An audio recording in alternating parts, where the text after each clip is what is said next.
Good morning. Due to some very foreseen circumstances, I am finding myself today with no tasks that I have to complete and quite a few hours to burn on some knitting. Since I just finished a big Christmas thing, I'm giving myself permission today to just work on whatever I want to, like some small accessories and stuff like that. There might be some gift knits coming out of this, and I'm really excited to take you along for a whole day of just hanging out together, relaxing, drinking tea, knitting, things like that, decorating the house a little bit with Christmas stuff, potentially if I have time, crafting some traditional German Christmas decorations. So if you're up for that, then I would say let's get into it.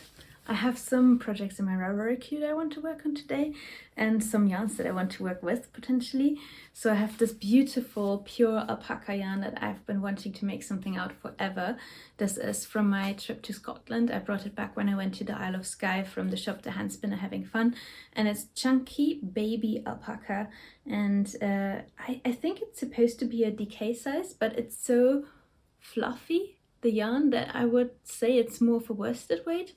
So that I'm super excited about. And then I have some leftovers of my Manchelo piece that I recently knit something out that I will show you at another point in time. And I hope this might be enough for a headband, we will see.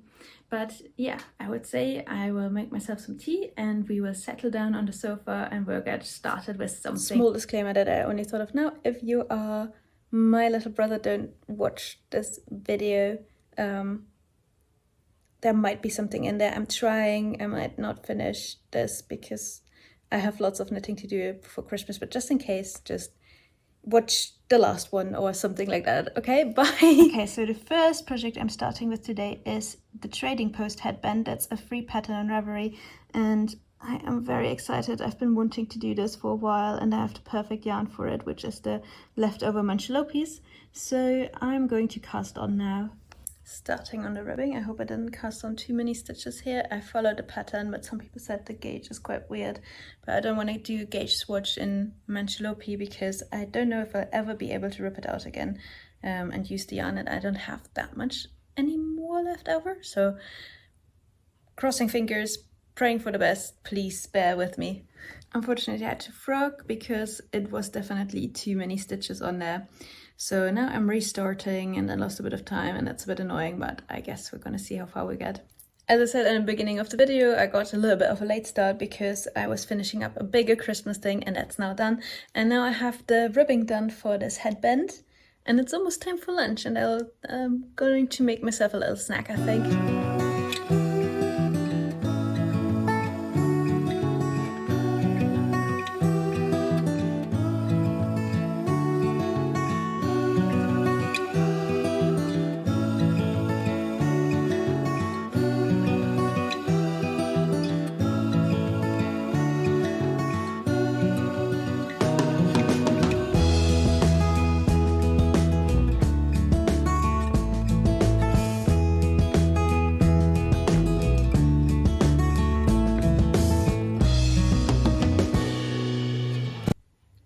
Halfway, almost through. I just got off the phone with my mom. It was really nice just chatting to her, and now I'm just keeping going with that. I did as well during the phone call. My cats are going insane. If you hear any noises, then that's why.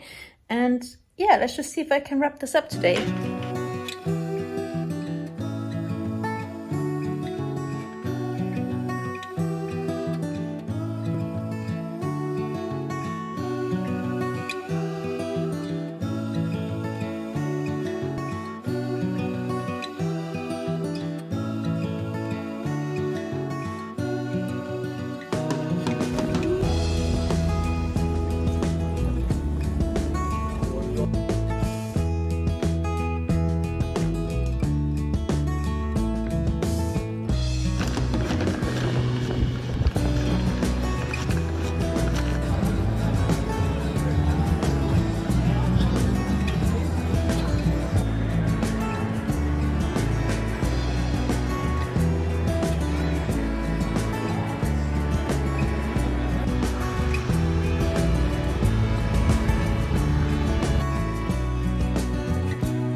It's the evening of the second day, well, not really second day, but I had a little bit of time in the afternoon and evening, and I'm finishing up this hat that I cast on a few weeks ago because I needed to keep my hands busy during a board game evening.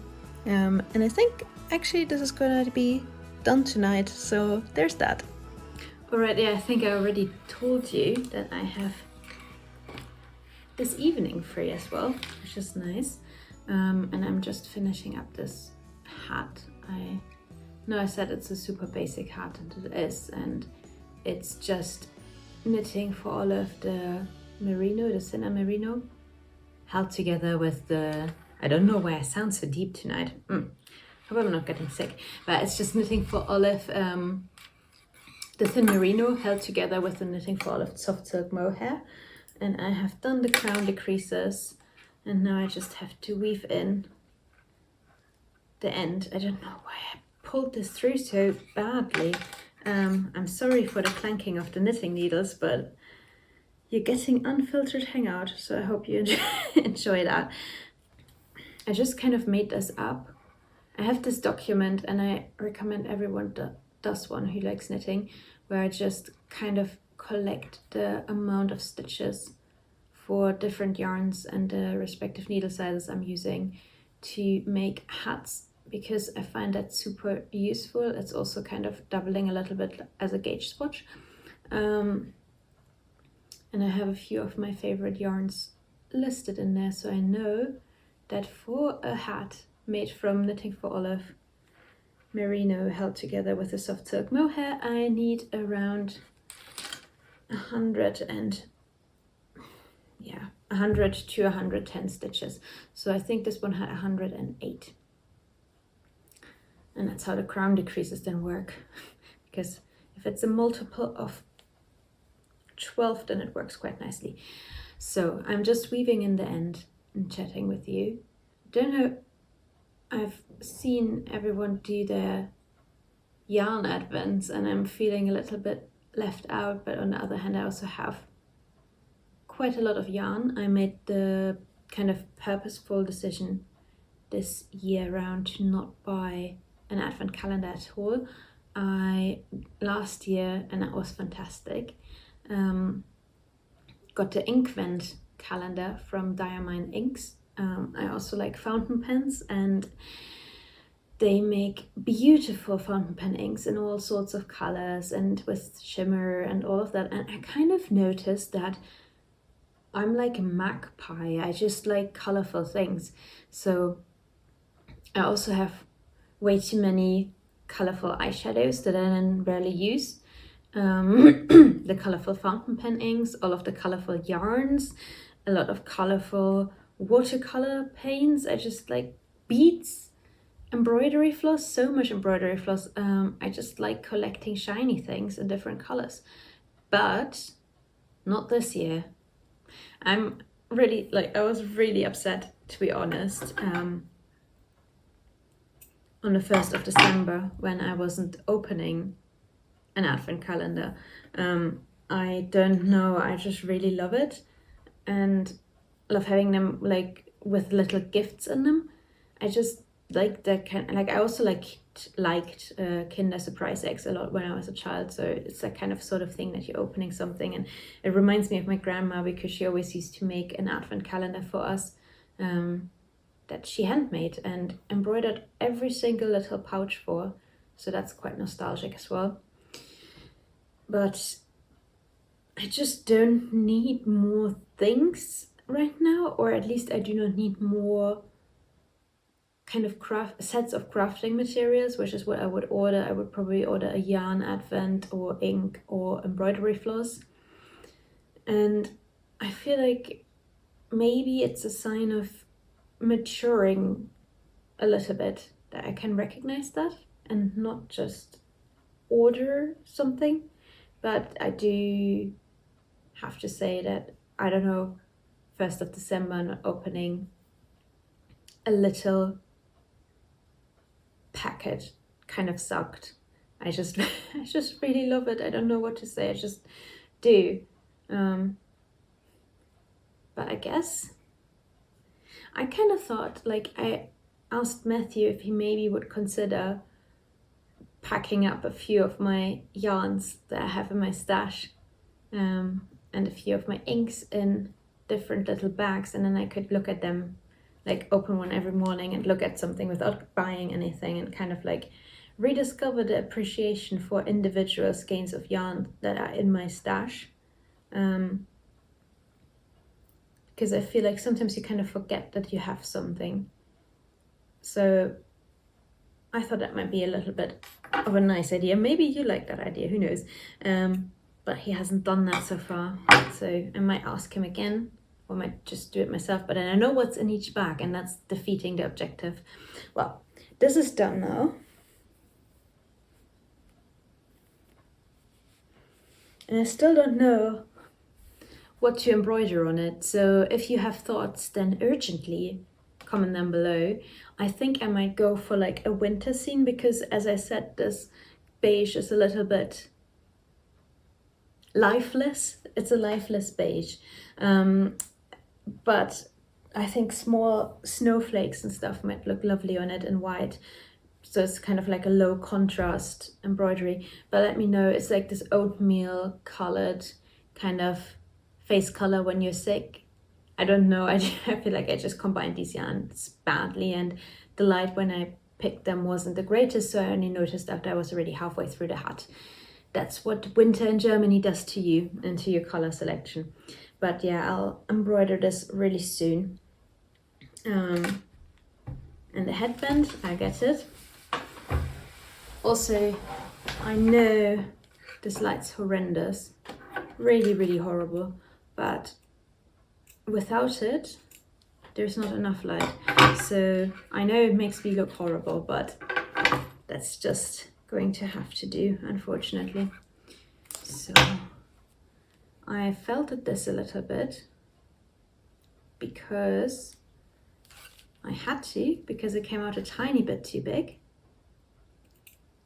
But that means I can now just pull off. I'm still gonna, no, you know what, I'm not a risk taker. I'm just not a risk taker. I'm just going to weave in the ends. I'm now feeling bad that I snipped off that one end already. No, no, no, no, no. This is made to last, hopefully. Oh, this needle's not fitting. I'm going to have to get my other needle. This looks like it's made to take out someone's eye, to be honest. Let's see. This feels like something you give to a child to explain what a needle is. I don't know. I think I'm going to probably cut in a minute and then make head of this mess on my own. But yeah, I saw that people commented on this headband pattern that it tended to come out a little bit too big. I would agree with that. I also saw people say that the gauge is incredibly tight, and so I assumed the designer has a little bit of a loose gauge, so picked a smaller needle.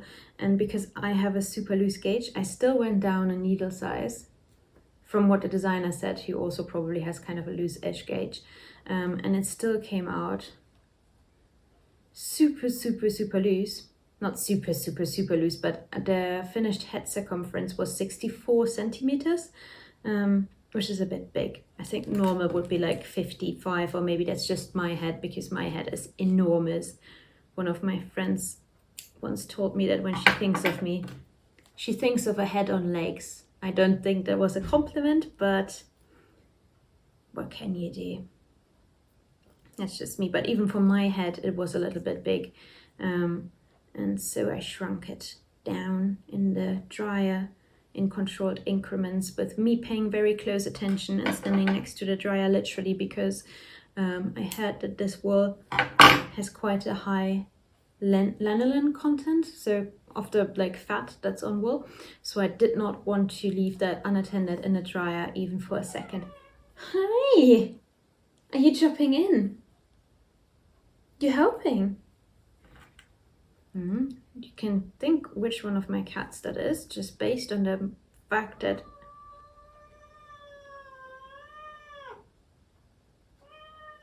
he's throwing a tantrum. Sir, It's okay. You have food.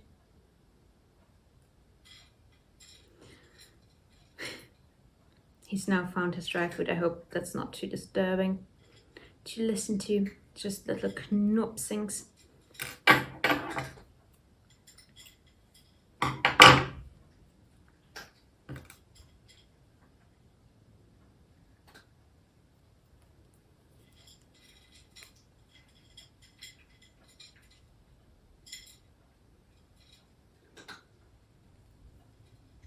Also, I'm really envious of the fact that, like, a lot of you are from the US, right?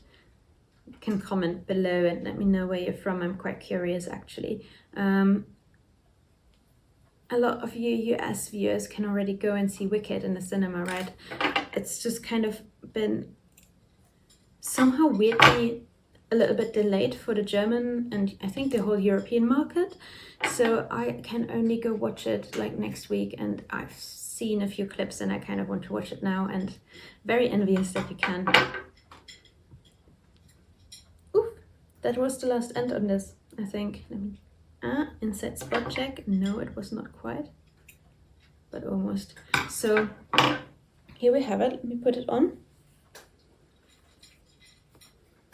This is the Trading Post headband, I think it's called. It was a free pattern, link below. I think it's cute. And this isn't for me, this is for my little brother, and it's going to be for his birthday, because he has a job where he, I think, sometimes has to go out quite early in the morning and then takes the train to go places, stands around outside, stuff like that. And it's really cold in Germany in winter, so I didn't want his ears to get cold. So he's getting the Trading Post headband.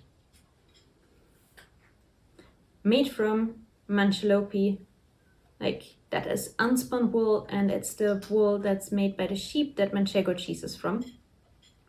And I loved working with this. It's just so nice. It's like, I'm going to have a bigger video about unspun yarn and working with it for the first time in a bit, but it was really strange experience to have yarn that breaks that easily, but also is fixable that easily, so it kind of doesn't matter. Yeah, I'm really happy with how this turned out, and it was quite quick of a project, but you can see it's still relatively big. So if you do it, just pay attention to that. All right, I think I'm gonna have my vanilla chai tea now and my little noisette chocolates. And then let's chat a little bit about some German Christmas decorations. All right, I'm still in the horrible light. What can you do? You have to roll with the punches. It gets dark so early in Germany that you can just forget about daylight. And I have these Christmas decorations here, and I made this. This is a very traditional German Christmas decoration. It's called a Fröbelsterne or Fröbelsterne, and these were actually made popular, I don't know if invented, but made popular by a German mathematician who used these to illustrate the concept of space and three-dimensionality, because they're actually made from flat strips of paper. And you can buy these flat strips of paper in shops around Germany if you want to. You don't have to cut them out yourself. And I am feeling a little bit lazy. We get taught how to make these in school a lot of the time. I got taught how to make them by my grandmother, who made them every single Christmas as decorations. And this year, I think I'm going to make a few garlands that have them on it. Maybe like from just the silver, I'm not sure yet, to hang around the house.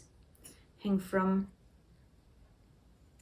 a little like fir branch arrangement. There are videos that teach you how to make these from just like paper strips. You can just cut out paper strips and make them. Like, you really don't need any special equipment. You can just, like, in Germany you can buy these. I don't know how popular they are anywhere else. I think they must be popular in Scandinavia as well, because the shop I got these from is originally from Sweden, so they must be available in Sweden as well. And then I would also guess in Denmark or Norway, but I don't know. If you do know, then let me know, because I'm actually quite curious about that. But I'm not going to make a tutorial video for you because, as I said, there are a lot of good ones on here. I'll link you one for sure. So if you want to make one, you can find that in the description below. But I am notoriously bad at tutorials. Like, I did film a few tutorials at some point for another channel, and I always kind of hated doing them because I feel like I'm bad at teaching people some like handicrafts, because my muscle memory is really strong, and I often just don't know intellectually how I do stuff, but my hands know how to do it, but then it becomes quite difficult to explain. I don't know if that makes sense, but like I feel like I did a really horrible job at teaching people how to knit, for example, because it comes so naturally to me. Yeah, are you helping me? That's so kind, Pippin, thank you. That then I find it hard to remember what I found difficult when I learned it, and then it's really hard to explain. Oh, no. I know I should have probably established more boundaries beforehand, but I'm establishing boundaries now. You can steal that one, yes. Yeah, you can have that one. One star, but only the one that's made from the normal paper, not the lacquered paper, because I don't know how you... Oh, that's a bit brutal. Did you have to break it? Did that need to happen? You telling me that needed to happen?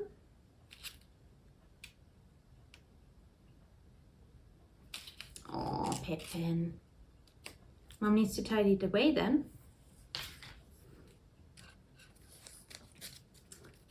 But yeah, anyway, I just find it really difficult to remember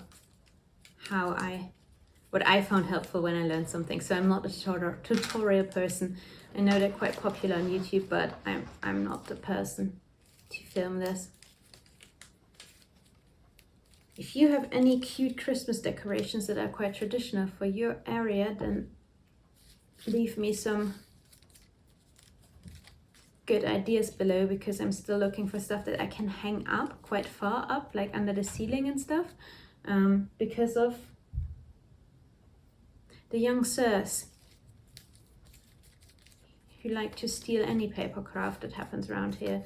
Yarn, paper, needles, it all is not safe. I have to hide everything and make sure it's all not accessible for the cats.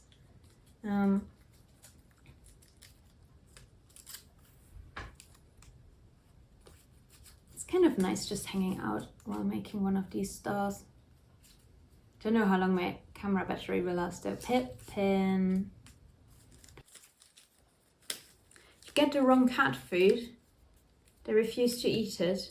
It's like, oh no, this is quail instead of, I don't know, turkey. I won't eat it at all. But your paper crafts, oh, they want them. They want them for sure. Okay, you can see where I've been a less productive knitter the last year and a half compared to before, because this is not only, if they're in this mood, this isn't only about my paper crafts, but this is also about my yarn crafts. And with yarn, I'm actually way more paranoid because I'm scared they'll eat it, and I'll have to take them to the vet and they'll have to have surgery, which is extremely worrying, because if they eat string, it can be so dangerous for them. I didn't know that before actually having a cat, because the cat around my parents' house was never interested in yarn that much, but these little buggers, I think there's a condition in cats where they actually love eating string, and I think he especially has it, because he also tries to chew through curtain strings to eat them and stuff like that. So I really need to pay close attention, because if they eat string, it's actually super dangerous for them, because their little tiny intestines can't handle it and it can cause a blockage. So if the string that it is longer than like 10 centimeters, it can be really bad. So I always need to have the project bags. I know that like there's a lot of talk about things that are a bit like almost influencer-like about knitting, with people buying pointless stuff. And I agree that a lot of people probably don't need cute project bags at all. I do, because of this gentleman, particularly, so that he stays away from my yarn, and they need to have a zipper. So that's why I have quite a few project bags, and I thought like, okay, well, if I have them, I might as well get cute ones. So some of them I did get from a small business in the UK that makes project bags. It's called the Woolly Tangle, and they're quite affordable. I think I got quite a few of them for £12 each, and they're handmade and have a cute little zipper on them that keeps everything cat proof, so that was a good purchase for me. And then I got one that was a very expensive one for my usual spending patterns, but it was warranted, so that was so expensive because it was made from hand dyed fabric and hand sewn from the Mondschaf day of the open door. I saw it and I really loved it.